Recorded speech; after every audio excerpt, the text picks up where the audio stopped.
नमस्कार, मी अश्विनी पुरी. DS news 24 मध्ये आपल्या सर्वांचं स्वागत. बघणार आहोत बातमीचा सविस्तर आढावा. आमच्या DS न्यूज 24 चॅनलला लाईक करा, शेअर करा, सबस्क्राइब करा आणि बेल आयकॉन प्रेस करायला विसरू नका. छत्रपती शिवाजी महाराज की जय.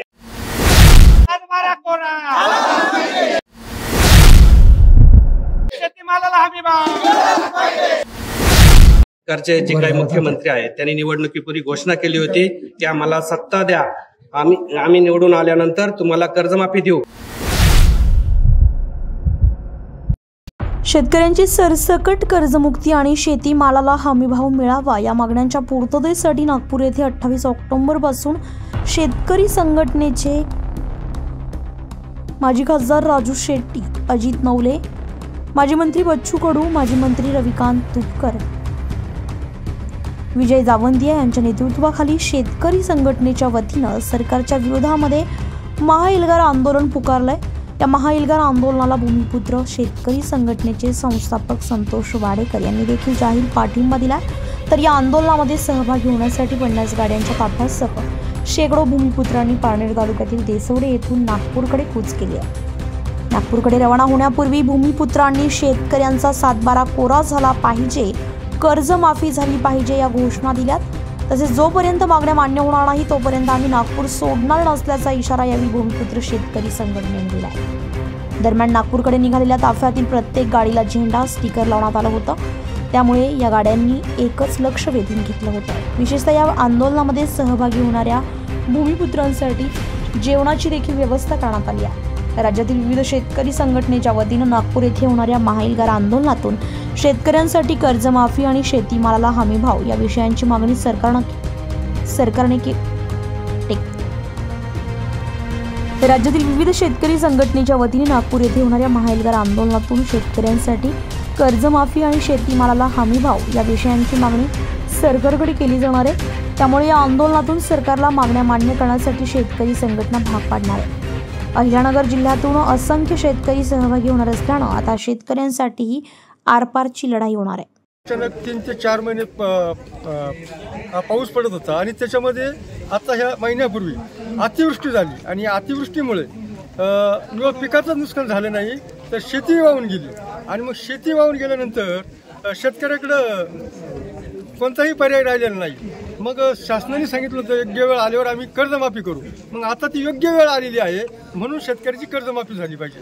आणि त्याचा तालुका प्रवक्ता आहे आणि सर्वच शेतकरी संघटना या महाएल्गारामध्ये उतरलेल्या आहेत. शेतकऱ्यांना कर्जमाफी देण्याचं जे आश्वासन शासनाने महायुती सरकारने दिलं ते त्या स्वप्नाची पूर्ती ते करू पाहत नाही. टोलव त्यांची चालू आहे. एवढ्या मोठ्या कारखानदारी स्वरूपाचे जे कर्ज असतं ते माफ होतं, पण शेतकऱ्यांना कर्जमाफी काही त्यांची देण्याची मानसिकता दिसत नाही. आणि म्हणून सर्वच शेतकरी संघटना या नागपूरकडे वळालेल्या आहेत आणि आम्ही कर्जमाफी घेतल्याशिवाय परत माघारी येणार नाही अशी आमची ठाम भूमिका आहे. आमच्या संस्थेचे संस्थापक अध्यक्ष आदरणीय वाडेकर साहेब यांनी या छोट्याशा गावामधून जवळजवळ 500 ते 600 शेतकऱ्यांचा एल्गार मोर्चा नागपूरकडे आम्ही जात आहोत. सरकारचे जे काही मुख्यमंत्री आहेत त्यांनी निवडणुकीपूर्वी घोषणा केली होती की आम्हाला सत्ता द्या, आम्ही निवडून आल्यानंतर तुम्हाला कर्जमाफी देऊ. पण सध्या ते आता पूर्णतः हे सगळं विसरलेले आहेत. ते बोलतात आता सध्या ही योग्य वेळ नाहीये. पण अक्षरशः आपण पाहतोय अतिवृष्टीमुळे शेतकरी पूर्ण उद्ध्वस्त झालेला आहे, पूर्ण जमिनी खरडून गेलेल्या आहेत. पूर्ण आता सध्या मालांची जर परिस्थिती बघितली तर शेतकऱ्यांच्या हातात काही नाही, शिल्लक राहिलेलं नाही. मग अशा परिस्थितीमध्ये शेतकऱ्यांना कर्जमाफी देणं गरजेचं असताना पण हे सध्या टोलवाटोली करतायत.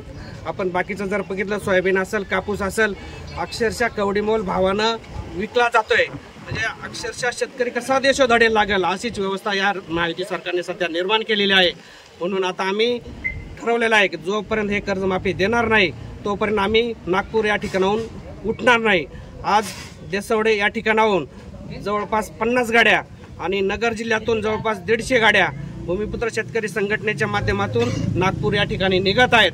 आणि जोपर्यंत आम्हाला कर्जमाफी देणार नाही आम्ही तोपर्यंत नागपूर सोडणार नाही अशी ठाम भूमिका घेऊन आम्ही आज या ठिकाणी निघालेलो आहोत. माननीय मुख्यमंत्र्यांना माझी विनंती आहे, तुम्ही त्वरित कर्जमाफी जाहीर करा, अन्यथा पुढील काळात अतिशय तीव्र असं आंदोलन होईल आणि येणाऱ्या निवडणुकांमध्ये शेतकरी तुम्हाला धडा शिकवल्याशिवाय राहणार नाहीत.